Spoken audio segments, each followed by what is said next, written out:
we're really excited to come down there, and we, absolutely can't wait. And make sure to put in the comments what you want to hear.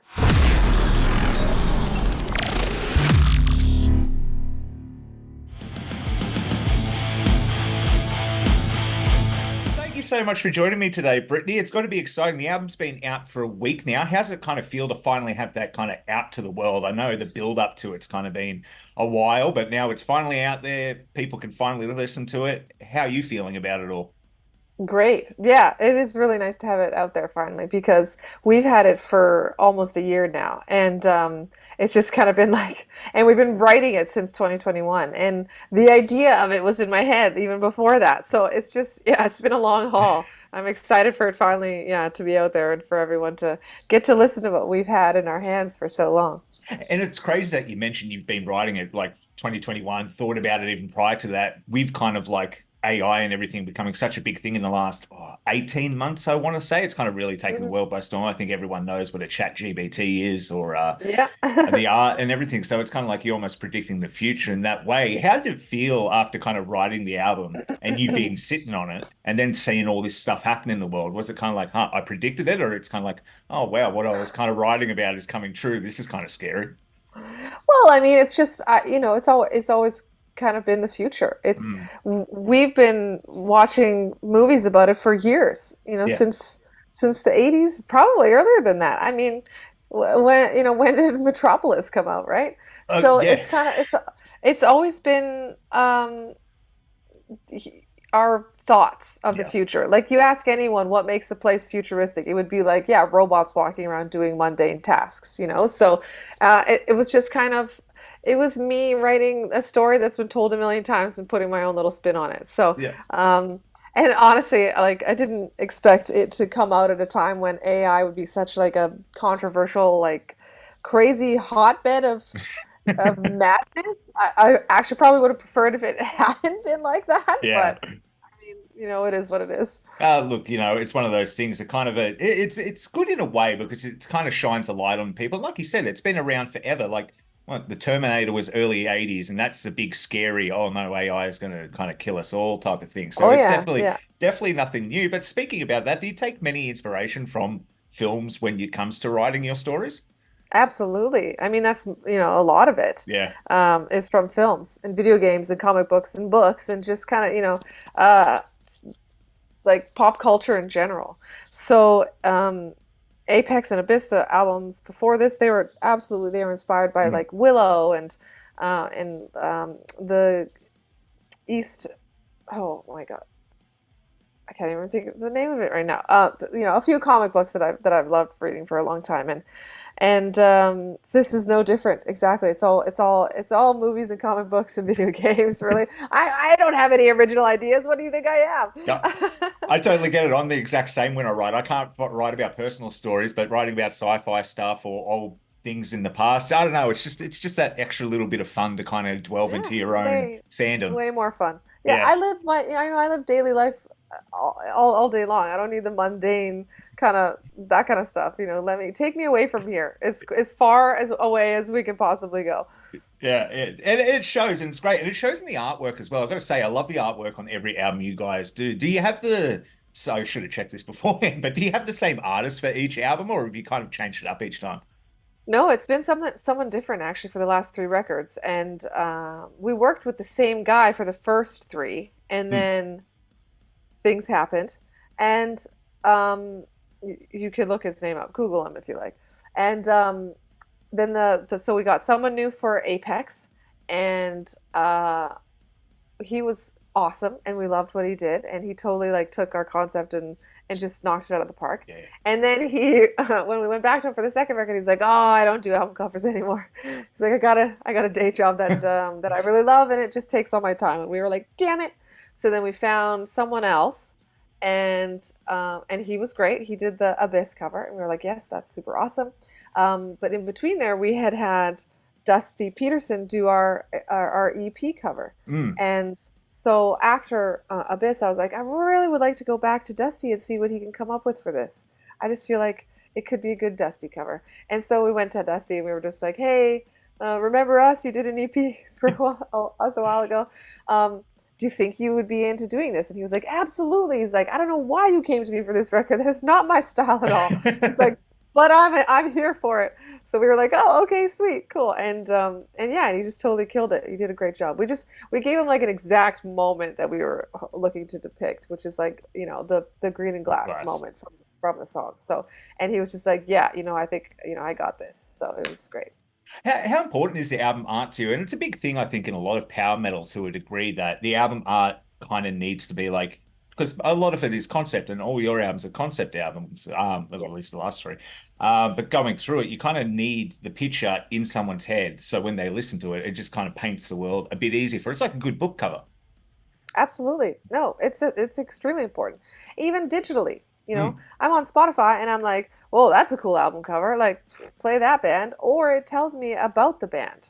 yeah. I'll be like, "This must be black metal," you know what I mean? Or this must be symphonic metal, or you can kind of tell just from looking at it. And so yeah, it's always been super important to us that it grabs you and that it tells its own story and Mm, that you makes you want to like, "Whoa, that's really neat. Like, what's going on there? I need to open up a high-res version of this on my desktop."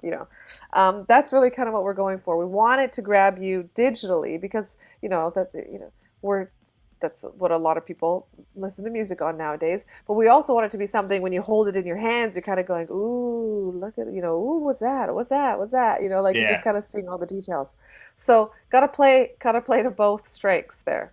And with vinyl records becoming a big thing over the last years as well, having that album cover and on display, because a lot of people are not just buying it for the music, it's memorabilia. It's like a collectible at this point as well. So the cooler it looks, the Absolutely. better. And I always love Yeah. that about you guys with your artwork as well. But getting back to the album and writing on it, you've released banger after banger of the singles. And when the whole album came out, I went, I really like this song. Why wasn't that a single like Gods of Decay? But then I was like, but which single would I swap it out with? That must have been a real pain to kind of go, okay, which ones are we doing videos for and which ones do we just kind of have to go, oh, well, they'll be on the album. You listen to them when they come out. No, exactly. Yeah, it was. It was incredibly difficult. When we first heard Seeking Vengeance, we were all like, "Oh yeah, that's a single." Hmm. Um, well, actually, I wasn't really. I was kind of like, "Really? I don't know." But the boys were like, "No, no, the chorus is great. That's a single." And so I was like, "Okay, yeah, cool, let's do it." And we recorded or filmed a music video for it right there when we were in the studio. And then, but then other songs, as we got the masters back and everything, we were kind of like, "Ooh, maybe this song is better." And then once I kind of had everything back, I realized that the lyrics of Seeking Vengeance maybe were giving too much away. Hmm. So I was like, let's push that one back a little bit, closer to when the actual album comes out and it doesn't matter anymore. And let's try and find a different first single. And yeah, it was a struggle for sure. We were like, okay, Green and Glass doesn't give away anything from the story really too much. No. It kind of is like hints at it. And then also it's kind of new. We haven't really done anything like that before.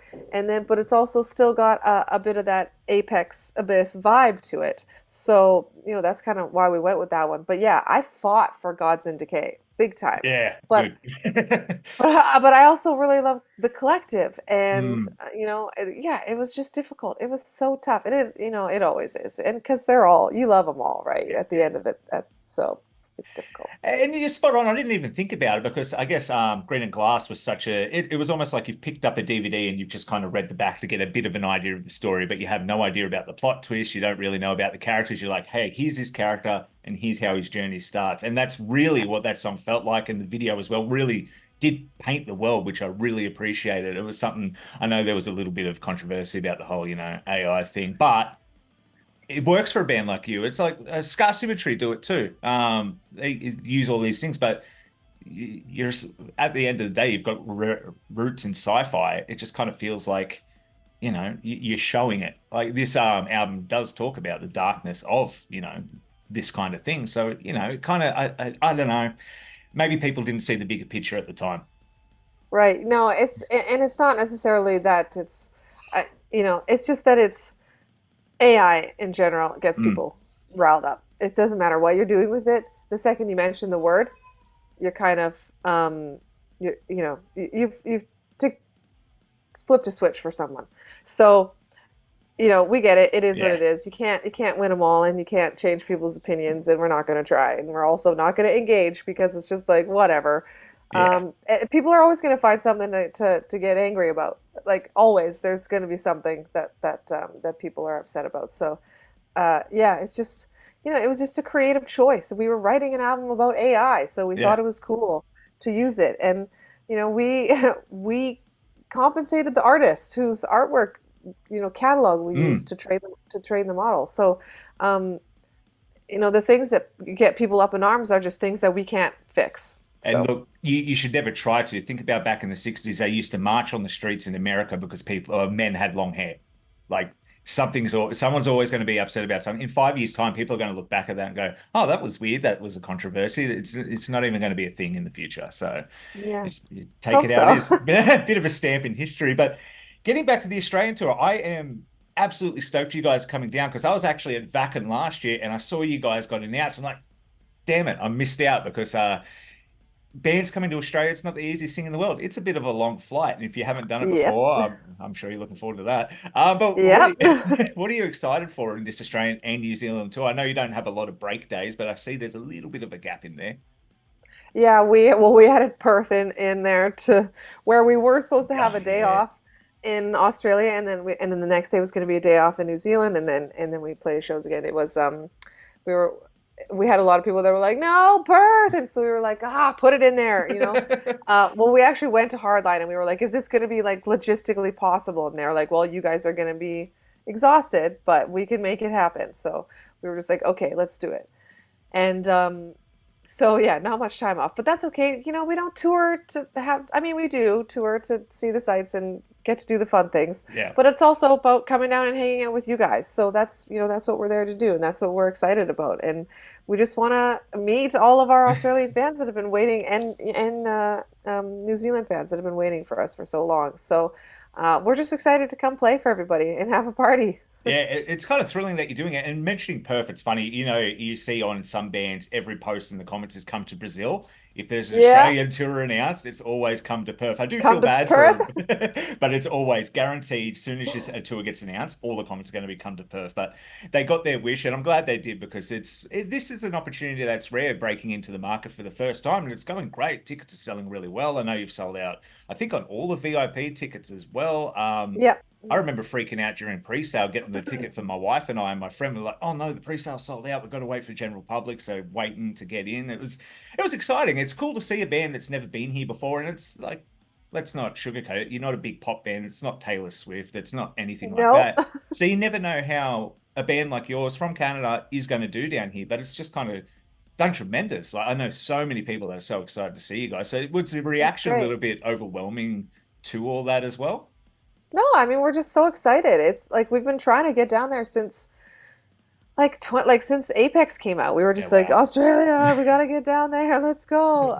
And then we had it booked in 2020, but it just wasn't announced. And Yeah. so, um, and then of course we all know what happened there.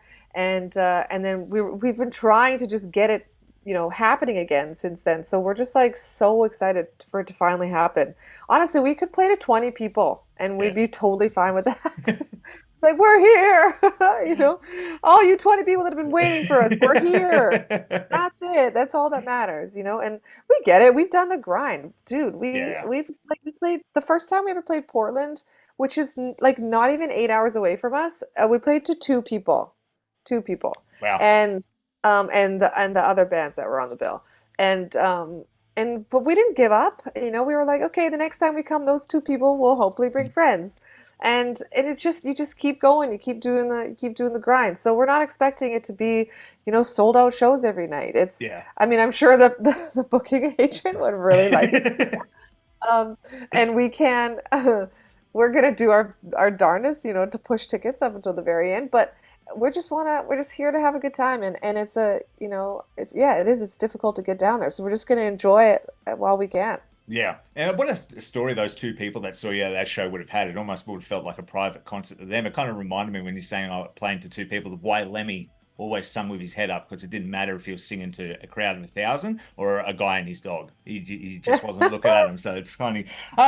Speaking of Australia as well, and I know you don't need to tell me, but I'm curious because you've never come down here, but you've got the new album out as well. Have you guys worked out a set list? No. No. Got any ideas? I do have one request. Okay, let's hear it. My wife and I, we've got the carpool karaoke song. It's our favorite song, Carry the Flame. If you can just include that on the Oh, set okay. list, I would absolutely Okay. love that. Okay, good to know. Good to know. Yeah. I yeah, we've been working on it and we're kind of like, oh, like what do we do? How much of the old stuff do we play? How long have these people been waiting for us, you know? Do we have Behold era fans out there? Like what do we do?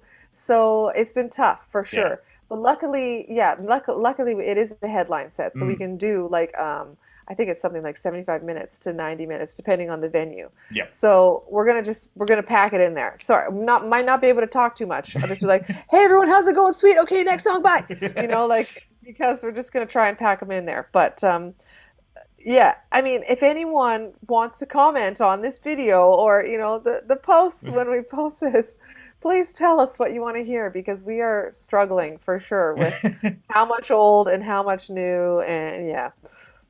I think if my brother was here, he'd have to say "Awakening." I know, but that was the song that got him in Unleash the Archers as well. So I know he's probably watching this go. If Jai doesn't mention "Awakening," I'm going to flog him. So I better mention it. But that's brilliant. Do you know? Nice. Are you going to play some of the? Oh, well, of course you're going to play some of the new stuff. Do you have a number of songs you want to try and play from the new album? Yeah, I mean we're kind of thinking like definitely got to do at least some of the singles, Mm, if not all of them. We're not too sure yet. But then, you know, yeah, that's right there. That's like 20 minutes. It's yeah. like, well, how much of the, you know, of the new stuff do you play? So, yeah, we kind of have like a what's it called? A long list, and then we're gonna kind of cut it down to the short list, see who makes the short list, and see you know how much we can squeeze in there of like, okay, these are like must plays, Yeah. and and then see what we can pick out of them because yeah, it's and you know it's really funny because we were talking about like cool a new album, but then it's like every time you add more music, you it makes it harder to figure out what to play. Mm, So I'm like, Metallica playing for 3 hours? Oh no, I get it. yeah. I absolutely get it for sure. No, and you guys don't exactly write the shortest songs either. So No. that's always hard because you got one song like, Give It Up or Give It All off the new album. That's nearly 8 minutes, I think, at the Mhm. same time. So it's kind of hard to justify putting that in over something else. But even like even just like our standard song time is like f over 5 minutes. Like Yeah. we just can't. And like even the quick bangers are like, you know, just under 5 minutes. And it's like, is that really a quick banger, you guys? I don't know. But yeah, it's tough. Well, compared to Dream Theater, I think it's a quick banger. So we're Yeah, comparing it to okay, that. good. Yeah. Speaking of the song length, is that something purposely you guys have done, or is it just because your writing style is to kind of tell the story through the song and you just kind of need that time to get it done? Like, how's No, the it's writing process? honestly it's always just feel. Like it's Mm, kind of like what do we need to do here? What should come next? Is this like a verse chorus bridge chorus outro kind of a song or is this like a let's start it off with a guitar solo, see how long that mm, goes, you know? And it's kind of just it it always comes down to the riff at the end of the day and what feels like needs to come next. yeah. And a lot of times, yeah, Andy will send like a song that is that kind of basic structure. And sometimes we'll kind of be like, oh, you know, I feel like something's missing, or like, yeah, I think we should do that chorus a couple more times, or, you know, just kind of feeling it out, writing it together, looking at it and feeling like, did that end too quickly? Or, you know, could it use something else? Or is this riff totally expendable? Like, why is this Mm, even here? You know, so it really just comes down to kind of letting the music dictate yeah. the, you know, where it goes. And I think that's the best way of doing it too, because if you get too kind of like chop and change of no, it needs to be this long or it needs to be that long, it's either you're going to sacrifice some quality because you haven't really fleshed the whole song out, or it's going to sound too mechanical because you purposely tried to flesh a song out and it kind of loses its soul at the same time. So, uh, Yeah, yeah, yeah, the balance of absolutely. that's absolutely incredible. But coming down to it, it's a big year for you guys, touring Australia, and this is your first time playing Wacken as well, I believe, isn't it? It is. Are you Yes. excited for that? Oh yeah, Yeah. absolutely. I mean, that's another thing that was supposed to happen in 2020 and did not. Mm. And then was supposed to happen in 2021 and did not. So yeah, no, just so excited to finally get there. And Again, we could play it at 5 people because freaking Maiden's on the main stage or something, and that'd be fine. We're just happy to be there. Well, as long as it doesn't rain like last year, I think you guys will be fine. That was a struggle Yeah. to try and get in there, but it's a Yes. magical experience. I'm glad you guys get to experience that as well. But you did mention something earlier, and I've been sticking on it because I want to ask. You said you get a lot of inspiration from movies and video games. What are some of your favorites? Because I'm just curious, because that's kind of my whole life is music, video games, movies. Some of my favorite movies and video games, Yeah. or just yeah. Oh, either Um, other. I mean, it's constantly changing. I think like for all time kind of a thing, my favorite movie is probably Willow, but Yep. that's like a very emotional kind of attachment that I have to that. But it still stands the test of time, though. You can Mm. watch it. You can watch it. Go back and watch it. It's actually still really good, and like the effects aren't too bad. There's some where you're kind of like, ugh, but it's not. Yeah, it's not too bad. But I mean, other than that, I thought Interstellar was like Mm. just amazing. Loved that movie. Um, yeah, and the soundtrack to that one was really cool. Um, what else? Fifth Element, Yeah. Yeah. absolutely like one of the greatest films of all time. I could watch that one over and over and over and over. Princess Bride, but again, that's like a nostalgia thing. What else is great? I'm trying to think of like recent films that have really kind of Yeah, um, I'm trying to got do it me at the same time. I excited. was trying to think, well, besides Interstellar, I guess that's kind of recent. Yeah. Yeah. Like, oh, actually, that was 10 years ago. It's like, holy shit. Yeah. No, um, like Aliens, it's really great. I liked the new Prometheus films as well. And Mm. um, The Creator, I'm not sure if you watched that. I thought that was really good, really well done. Um, yeah. For video games, I mean, Dead Space, it's one Mm. of my favorites of all time. BioShock, Yep. BioShock 1 and 2. Um, the last Doom, I can't remember what they call it, Doom Doom Eternal? Eternal. Yeah, Eternal. Yeah. Yeah. What That a was bullet hell game that fantastic. was. Right? Just Yeah. loved it. I'm like, I need me some of that right now, I Yeah. think. Just mindless shoot, fast, go, great Yeah. metal in the background. Let's do it. Um, Witcher 3, of Oh, course. of course. Um, Zelda, the Breath of the Wild. I'm still in the middle of Tears of the Kingdom. It's so disappointing. I haven't had any time to play it. I'm really hoping that all this touring is going to give me time to sit on my Switch and do something, but I think I'm hoping for, for Well, a well, dream that there. that, that flight to Australia, it's long. I'm sure you'll have some time. But I'm sure I have like interviews that I have to do and all this sort of stuff that's going to be filling my time. But hopefully I'll get some gaming in there. I think yeah, those are probably the big ones for video games. No, Yeah. beautiful. Well, fingers crossed you do get a little bit of time in there because you've got to kind of relax sometimes. I know Yeah. it's stressful going around like that, but I won't keep you too much longer. I know you've got another interview coming up shortly, but is there anything you Yeah. wanted to say to the Aussie fans before I let you go today? Just can't wait to see you. It's going to be great. We're going to have a party, and I mean that. Like, we're going to have to be very on our best behavior because we have to fly like every morning. So, our favorite thing to do is like hang out afterwards and party with our fans. So, let's hope we don't do that too much. And no, you guys don't be bad influences on us. But we're really excited to come down there, and we, absolutely can't wait. Uh, And make sure to put in the comments what you want to hear. yes, please do because and I'm going to put in carry the flame as well on my own comment just so you remember because fingers crossed, That's fingers in crossed. there. It's in there. Beautiful. Yeah. Awesome, Brittany. It has been an absolute pleasure. Cannot wait to see you guys in June. You have a wonderful day. I wish you all the best and safe travels. Thanks so much. Thanks for having me. Thank you. See you later. Okay. Bye.